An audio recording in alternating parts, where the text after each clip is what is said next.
Okay, hello all, to all the ones that you will connect to see the streaming of this press conference. We are super happy to say that we are here in Singapore for the first time in the history of APPT, and we are exactly in the cage. This is a new paddle club that opened a couple of months ago, 5 months ago, and we are going to have a massive Grand Slam here in the following days. So I want to introduce you the members of this press conference. So in my right I have Farah, that is the owner and the promoter of the cage and also part of the association in Singapore. And in my left I have Pablo, that is like player, super active player, and also coach. So before starting with some questions and to discuss about what's going on here in Singapore with paddle, I will introduce as always a bit about APPT, with what we've done and why we are here. So basically our goal or main goal is to promote paddle in all the Asia Pacific region. That's why our name is like that, and we are doing it in different lines, but we are maining, or our main objective, it's related with the competition, and that's why we are creating the biggest level that ever happened here in Asia, and we are bringing players from all around, and we are encouraging players from the region to participate. So we've been traveling around all the continents, and now we arrive here in Singapore when the season is coming to an end. So I guess these points for the ranking, they are going to be crucial for what's going to happen in the last tournaments. So okay, not being more boring about what we do with APPT that you already know. Basically I'm going to start like discovering what's going on here, on what's the moment of Singapore in paddle. So with Farah, I would like to ask first of all, from the grassroots, which are like the main accomplishment, or what was the challenge to create the cage and why you did it? So the cage actually started with Shane. Shane is one of our partners here. I wouldn't say created it, but he opened up a pedal court in his old club, his tennis academy. He set up 3 pedal courts. When he set that up, it's merely because he wanted to see how the response was going to be. And from that, he understood, you know what, paddle is growing. And then so when we got the opportunity to build here with 2 of our partners, and we said, let's jump on board. So we've been open for 5 months now. With the newest kid in the block. Everybody else that's been around here in Singapore has built between 1.5 to 2 years. We are truly the newest. Of course, there's more clubs coming up, but we've been now for 5 months. Okay, yeah. Amazing, perfect. And is there any challenge, because from what I've heard or what I know, it's not that easy to open a location in Singapore because of the land, so tell us some challenges that you faced. Again, how we got this space is pure, I would like to say it's luck. I believe a lot and we had the luck. So Shane and our partners, the Cage, they've been operating in Turf City for many, many years. So when Turf City was taken up by the government, we feel that this land was sort of, they had to bid for the space. So Singapore is done through bidding, right? So when you do a bid, you have to sort of like garner some points, and that points is when you know how you're going to help build for the community, how you're going to help supporting the environment and the area and the ecosystem itself. So I believe the cage itself has great points in how they can create this community-wise in terms of whether it's football, cricket, and was bringing paddle. So therefore we're able to get that space. But to answer directly to your question, yes, in the land in Singapore, it's very scarce. It's hard because we are so tiny, like really, really small. So to get a space and to build a court, if we get it, it's like a gold mine, And for a court in Singapore to be built having more than 5, 6, 7 courts, I think that's like it's a huge win. Otherwise, typically people would have only 3 courts. I don't know whether that answers your questions very directly, no. But Totally. Okay, so good. And actually this is going to relate with the next question, which is how is it going from you as a club owner that you've been running for 5 months? how is it going paddle? So you see a growth, you see more people claiming, or is stopped, or how do you see, like from this perspective, Yeah. how the community relates with you? Great question. When we opened this, we had a lot of people coming in and giving us advices and telling us what would work, what wouldn't. So many people are telling us, oh, it's going to be hard. The one thing that I think Shane and I, we did different is we both told ourselves, okay, we're going to switch off, we just build. We're not going to hear from anyone, we're just going to build. We've been around, so before we opened, somebody told us, oh, you know, it's going to be hard because there's only 300 players in Singapore, the whole of Singapore. We've been around for 5 months now and we have 1,200 members. So I don't think it's about a number of how many players there are in Singapore. It's about how you build the sports and how you build the community and how you garner interest for the community, and that just keeps on growing, and that's what we've done, I think, right.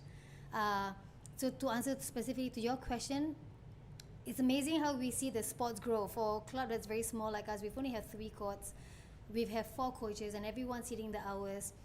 For that, it made us realize that, wow, so people are interested. So how do we build that interest in them? You know, we constantly create games, we constantly create social events, we constantly create, we put a lot of focus on the beginners class. So the beginners itself, it's what creates the whole momentum of growth on paddle itself, you know.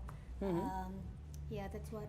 Okay, and from my perspective, what I've been told is that they have one of the strongest communities within Singapore, that they've built it and they are happy and they are loyal and they participate a lot. So yeah, I kind of buy your words.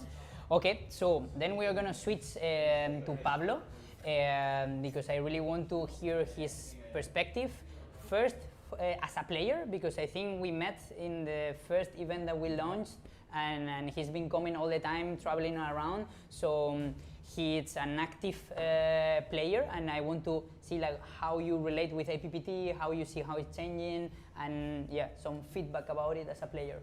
Okay, so as a player, I really like to come and play with my friends and going to other countries through the APPT. I think it's a really good opportunity for those who are lovers of paddle. I think right now in Asia is growing very fast thanks to you guys, because more players are trying to join the tournament. The more people they play, the better it will be for everyone and the communities will be bigger. In fact, you can see right now that there are professional players coming from Spain to Asia to try to play and you know, and of course try to win the tournaments for them. And I think it's a really good opportunity for everyone who are living in Asia, and also those who are coming from overseas to play. I think APPT is right now the biggest opportunity for those who really want to play paddle in Asia. Mm-hmm. Yeah. Okay, thanks for that. And actually, we that's really my feeling as a player. See that, yeah, because like more people they are coming there, jumping, and every time they come, they stay. So they want to keep on playing and participating. And on the other hand, I met a lot of people, awesome people, networking also wise is super good. Every country I have been there, I have been meeting different players, and most of them, I could say 70%, 80%, they are still following the circuit, which is really good. Mm-hmm. Yeah. So thanks for that, I agree.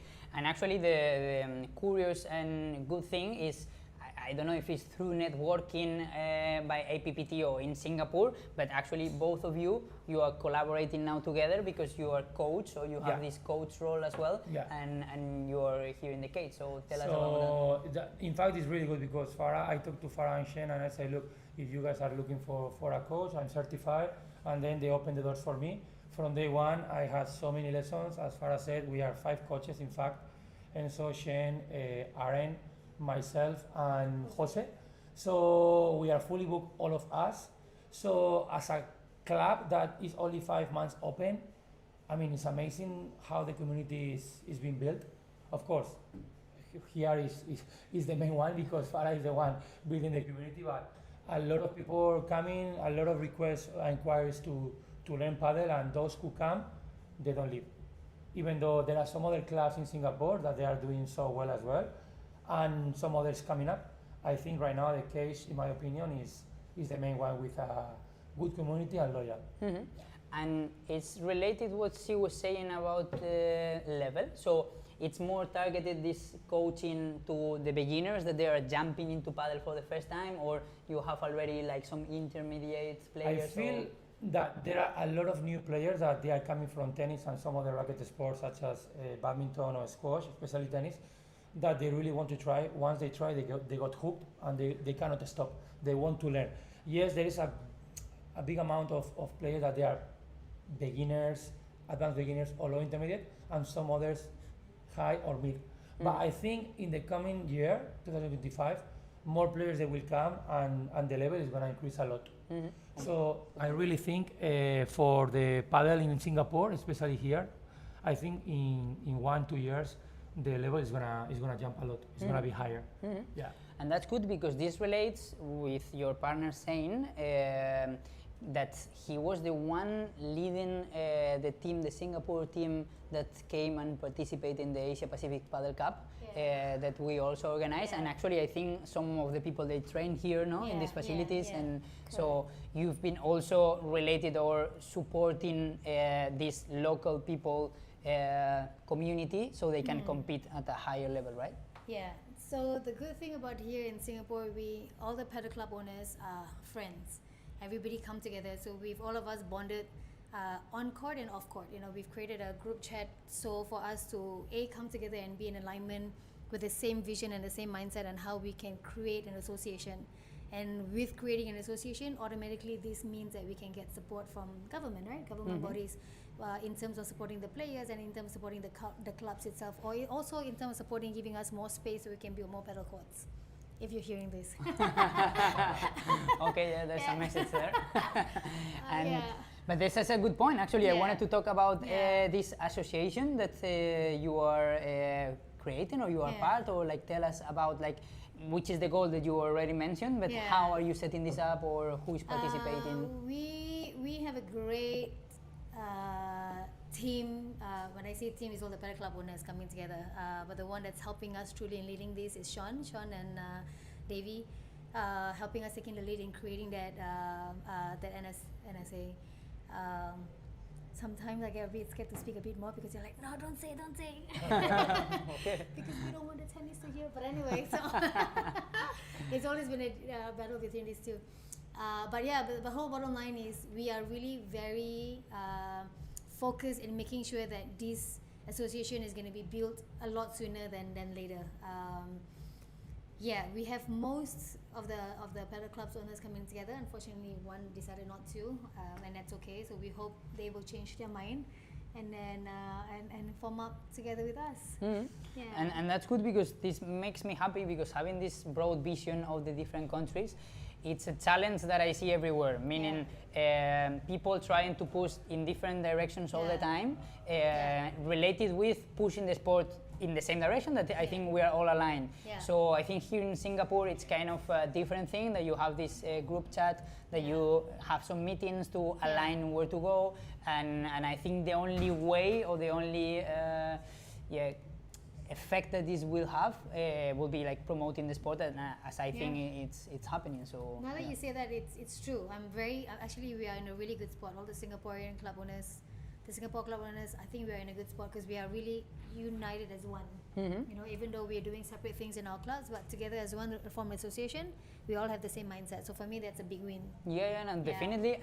And this is key because now it's impossible that the market is that big as is right now. So this is only a small percentage. So working all together, this will be or will make the pie bigger for everyone else. So I'm super happy to hear that, and really looking forward to get more news about how is this moving forward. We will let you know. Okay, so basically those are the topics I wanted to talk, but I would like to open if you want to comment something else that is missing or some expectations about this APPT happening here in the cage. What do you think, or how do you envision it? It's going to be a lot of stress, a lot of work, but usually it's super satisfying. So this is what we put to make paddle bigger. So I think the one thing that I'm excited to look forward to is because like a lot of the ASEAN countries, Philippines, Indonesia, Thailand, they have a lot of head start. Singapore is slightly on the back, but it's okay. So even though it's on the back, we're still pushing ourselves out there. So for me, it's exciting to see the expats and the locals here now getting into APPT, you know, which they've never done before, you know, in the other region, right? So for me to see this now here, it'd be great to see their level. Okay. Yeah, so I'm excited. I'm very excited about that. Amazing. Yeah. You want to add something else? Yeah, I agree with her totally because Put it it's the closer. yeah, I agree with Farah because it's the first time in Singapore that is happening right now. And the catch is hosting the APPT, so I'm looking forward this weekend, and I think a lot of people they will come, especially locals, and I think it's gonna be a very exciting tournament ahead. No, amazing. And actually, the registrations they were super good. So we're going to be a lot, and we're going to feed them as we can to have more people and more levels. So yeah, basically, thank you very much for your time. It's been a You're pleasure. welcome. And yeah, let's start the tournament.